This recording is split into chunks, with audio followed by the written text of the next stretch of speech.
Well, greetings everyone and welcome to the weekly check-in. My name is Dennis Sanders and I am the pastor of First Christian Church of St. Paul, which is located in Roseville, Minnesota. So I want to talk today about Christmas songs.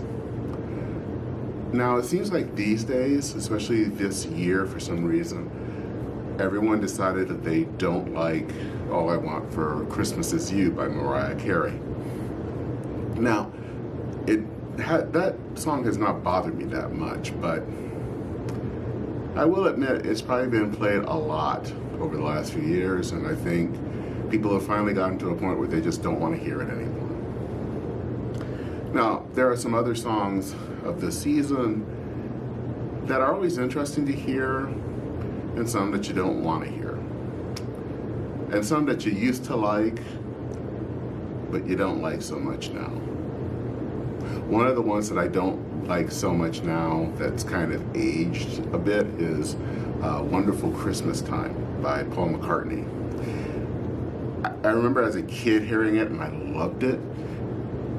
This was in the early 80s, and this was when kind of everyone was trying synthesizers out, and now 40 years later it's not aging well. So there are lots of different songs out there. Again, everyone has their favorites and everyone has songs that they cannot stand. One that I really cannot stand, or I just don't really like, is It's the Most Wonderful Time of the Year. I have no idea of the history behind it. I don't know. In some ways, I don't care. I don't like it because it tends to force happiness. That, everyone is happy at this time of the year. And the thing is, we know that that's not true. Not everyone is happy at this time of the year. There are people who are going through a lot of problems right now. And that happens at any time during the Christmas year, during Christmas, any Christmas. People are always going to not always be happy and joyous. I can remember when the first Christmas that my mom had to deal with the death of my grandmother. She was there when she saw her mother die. And that Christmas for her was not joyous. There was a lot of sadness in that. And I think that that's the case with a lot of people. There are people who are dealing with either a Christmas where the first Christmas where after a loved one has died, or maybe they're dealing with a person they're separated from,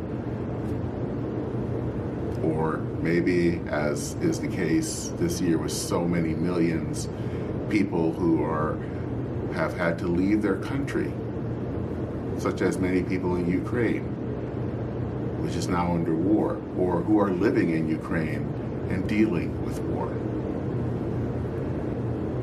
It is not the most wonderful time of the year. And I think Advent in some ways reminds us that the world isn't great.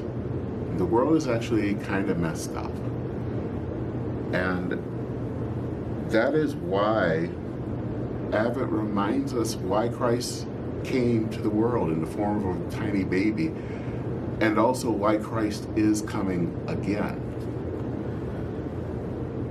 This year, though, I've been captured by another Christmas song, one that I think actually has some meaning to it. And it's an old one. I heard the bells on Christmas Day. It's not really as well known as a lot of other Christmas carols that we hear, though it has had a lot of impressive people singing it, like Bing Crosby and the Carpenters. This one is dealing with the world as it is. And the world as it is can be pretty crappy. This song actually started as a poem by Henry Wadsworth Longfellow. And he is writing this at an incredibly dark time in his life.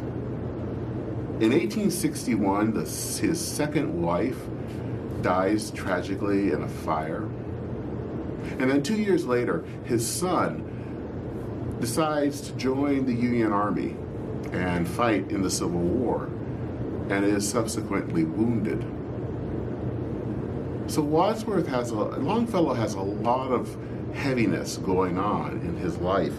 And so with all of this, he takes pen to paper and writes down a poem. And I want to share some of the excerpts. And here are the first 2 verses.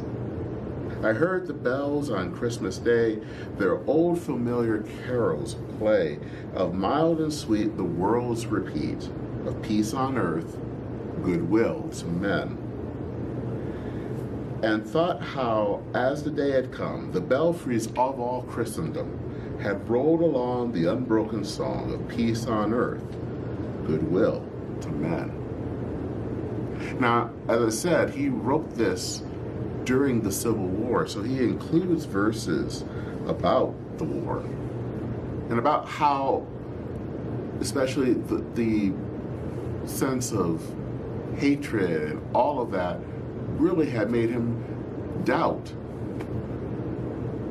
Was God alive? Did God care? And so he actually, the last 2 verses of this poem are probably the strongest because they are at once depressing and hopeful at the same time. So here's the rest of that poem, the last 2 verses. And in despair I bowed my head. There is no peace on earth, I said, for hate is strong and mocks the song of peace on earth, goodwill to men. Then pealed the bells more loud and deep. God is not dead, nor doth he sleep. The wrong shall fail, the right prevail, with peace on earth, goodwill to men. We live in a world where there is death, there is sadness. Actually, we are coming around to the 10th anniversary of the horrible shooting that took place at Sandy Hook Elementary School. This song reminds us that there is still horrible things that happen in our world.